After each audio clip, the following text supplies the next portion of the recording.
Electric tenor number 21. This is for a client down in the States. I'll be shipping it out next week or this week or something like that. I'm not quite sure. Whenever I get the time for it. There's still a bit of work to be done on it, but it's pretty much done. It's playable. And I'm really happy with it. This is quite the looker. It plays really well. It's got a couple new things that was really fun to play around with. And a couple of old things that are pretty well known at this point. This build started in 2022 when I first got the order. And as soon as the order came in, we decided to just pause for a little bit while I figured out how to make or source and use and route and install a nice tremolo unit for a tenor guitar. In my previous video, I talked about other options that I had used, I had looked at, and then this version here of like a Strat, 4-string Strat tremolo kind of popped up on Amazon 3 or 4 months ago, and well, no longer, maybe 6 or 8 months ago, and I just really liked the look of it. I installed it on my previous build. I love the way it works. The tuning stability is awesome. It looks great. It's massive, so it's got a lot of weight to it, which is what I like for a Strat trem. So I was happy, and I was confident with moving ahead with this tremolo unit here for the bridge. Another big change here is the pickups. These are my first time using these Fender Guitar Works 4-string P90 pickups. They sound really awesome. They really look the part, and I'm really happy with the way these the choice of pickups worked out for this guitar. There's new tuners and stuff like that as well, but we'll get all to that. We'll get to all of that later. The body of this one is from old rafters of my parents' house that they built in the 80s. So they've been lying around the basement for 40 years.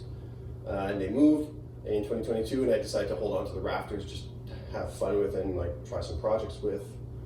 And I'm glad I did, because this guitar was built out of those rafters. My Heather tenor number 14, I think, that was built with the rafters as well.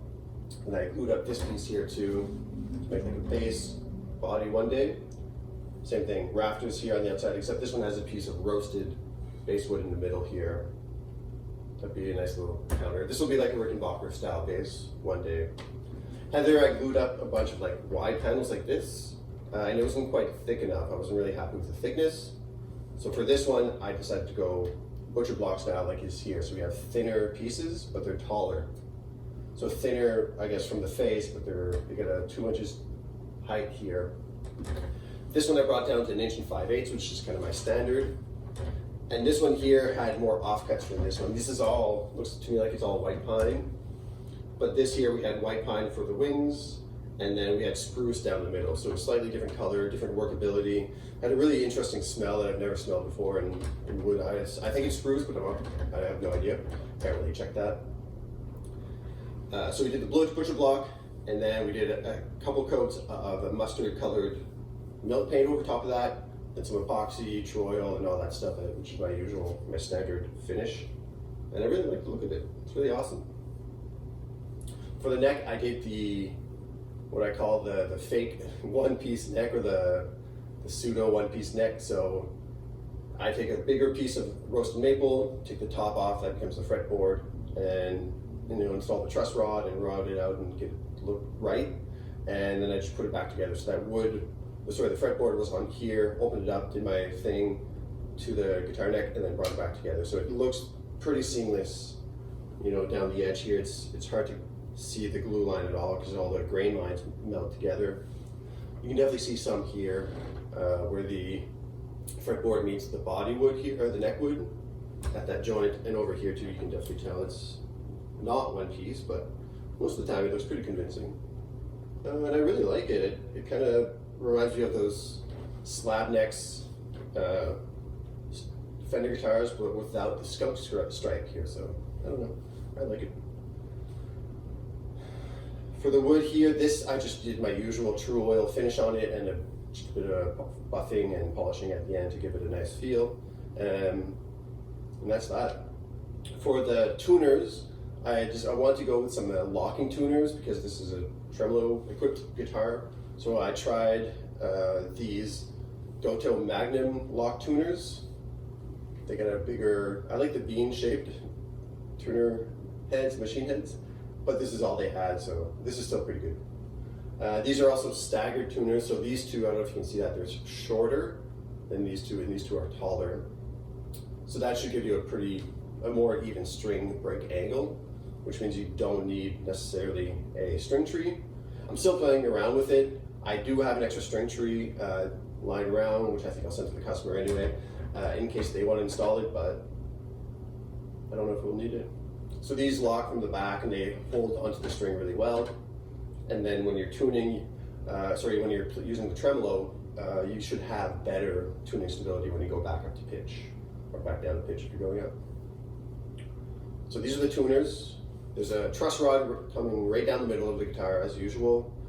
Easy to access, perfect. I don't really use my truss rods like I've said before. The neck is stiff enough, the 4 strings don't have a whole lot of pull on them. It just isn't used very much. We got 22 frets here. These are vintage medium sized frets, so they're not too big, not too small. It's easy to play all the way up top, and you still have good, decent life in the frets, depending on how you play, I suppose. We have fret markers in the usual spots, and fret markers on the side here as well, so the player can see. This is a Graphtec nut, not a bone nut, so these are supposed to glide a little bit better. I'm still learning to play with it. I'm still trying it out, but I think I quite like it. The string tree that I talked about is also a Graphtec one too, so it should slide well if the client wants to install it or wants me to install it. I don't know how that's going to work. I also get different ferrules here for attaching the neck to the body. These are just thicker than the usual ones that I use. The other ones I use are, let's say 10 millimeters. These are like 18 millimeters wide, so there's more push on the wood here. I just thought I'd give it a try because the other ones were kind of shearing the wood on the inside. It was cracking the wood on the inside and just did not make a good sound.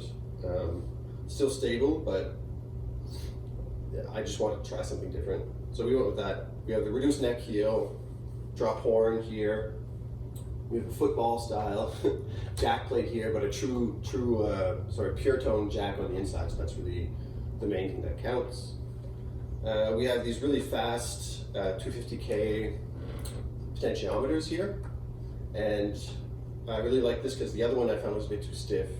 On my tellies, without a trem unit, it's easy to get down here and move things, but with the tremolo arm, sometimes if it's down here, I can't really get a full, with the guitar pick in my hand, I can't really get a full great contact. So I just wanted something a bit easier to move around. So these are super easy. Even with one pinky, you can kind of do the Danny Gatton swells. We got a 3-way switch here, nothing special. Pick guard, that's kind of a bespoke. And then we have a whole bunch of tuning stuff in the back, tremolo stuff in the back here. So the block, the springs, the claw, and the grounding plate there. These Fender guitar pickups here are really awesome. They sound super great.